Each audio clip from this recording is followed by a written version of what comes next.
Okay ना, next will discuss total probability theorem. अब हमारी दो थ्योरम्स एक्चुअली रह गई हैं, टोटल प्रोबेबिलिटी थ्योरम और बेस थ्योरम। ठीक है, दोनों ही बहुत ज़्यादा इंपॉर्टेंट हैं क्योंकि आधे से ज़्यादा क्वेश्चन जो तुम्हें मिलेंगे वो इन दोनों प्रॉपर्टीज़ के ऊपर ही मिलेंगे। पहले समझते हैं what do you mean by total probability theorem. अगर मैं कहता हूँ मेरा कोई एक इवेंट है उसमें अगर वो अकर कर रहा है, देखते हैं वो अकर कैसे कर रहा है। पहले ये सारे अलग अलग इवेंट्स हैं, A1, A2, A3, A4, A5, A6 and A7। And जो हमारा फाइनल प्रोडक्ट है that is the final event, वो क्या हो रहा है, इन सबको मिल मिला के बनता है। मतलब इट्स अ कॉम्बिनेशन कि पहले इवेंट A1 हुआ और फिर उसके बाद जो मेरा इवेंट B जो मुझे देखना है फिर वो हुआ।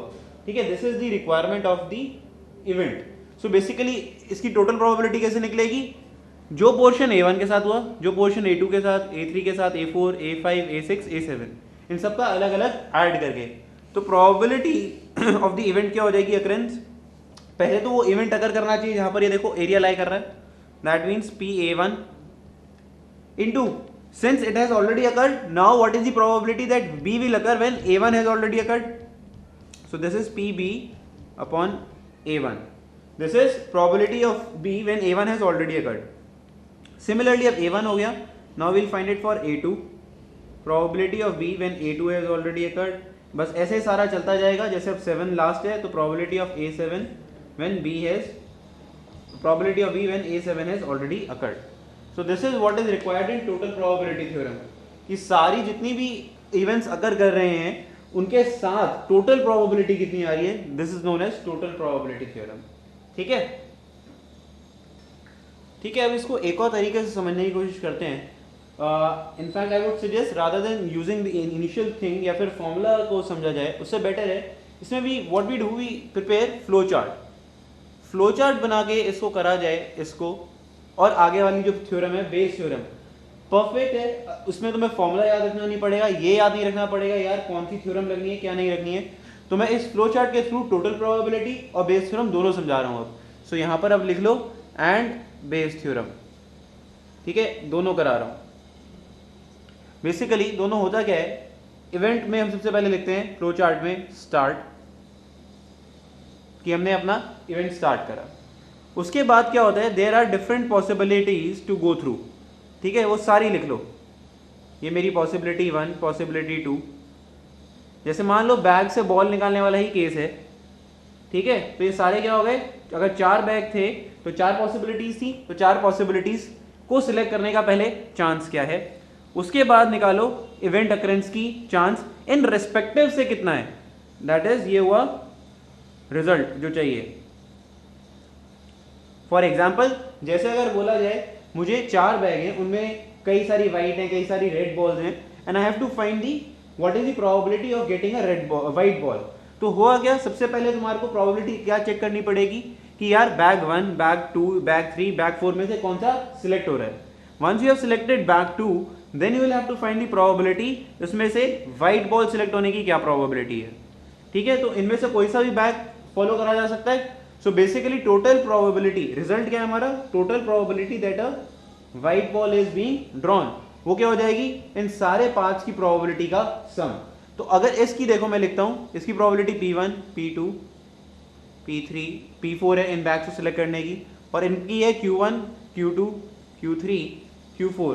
So what is the total probability, total probability क्या मतलब टोटल रिजल्ट की जो प्रोबेबिलिटी आ रही है, total probability of the event that is PE, वो क्या हो जाएगी मेरी, इस पाथ पे जितने भी एलिमेंट्स, कितनी भी हम निकाल रहा हूँ, अगर मैं एलिमेंट्स ले रहा हूँ उन सब का product P1 into Q1 plus P2 into Q2 plus P3 Q3 plus P4 Q4।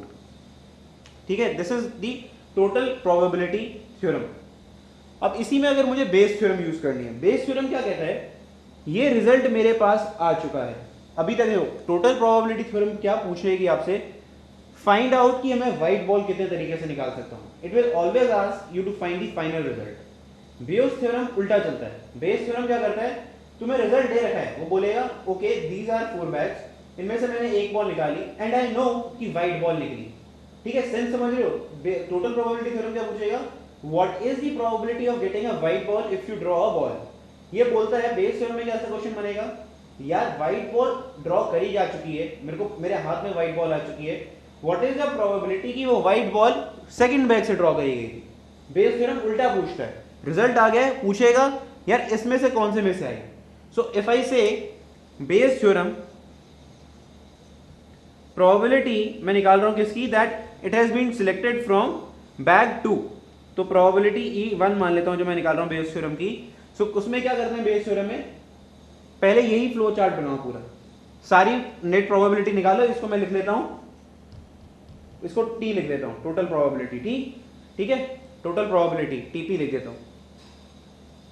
Bayes theorem में क्या होगा, जिस पाथ के लिए वो पूछ रहा है, ठीक है, मैं किस लिए निकाल रहा हूं, इस पाथ के लिए कि यार ये वाला पाथ सिलेक्ट हुआ है तो क्या प्रोबेबिलिटी है, तो बस बेस थ्योरम में क्या करना है, उस path divided by total probability. So the probability that you have got a white ball given that it was selected from second bag, क्या हो जाएगी, उस पाथ को ऊपर डाल दो, P2 into Q2 upon TP, total probability. This is the Bayes theorem, ठीक है, बेस थ्योरम की डेफिनेशन ये कहती है। पैकेज से एक बार पूरा अगर आप पढ़ना चाहते हो कि प्रॉपर लैंग्वेज में कैसे लिखना है वो पढ़ना, बट द बेसिक एसेंस यही रहेगा। और ये बेटर अगर याद रह गया, अगर फ्लो चार्ट बनाने आ गए हर क्वेश्चन के, एक एक क्वेश्चन बेस थ्योरम का, एक एक क्वेश्चन टोटल प्रोबेबिलिटी थ्योरम का सॉल्व होगा डेफिनेटली।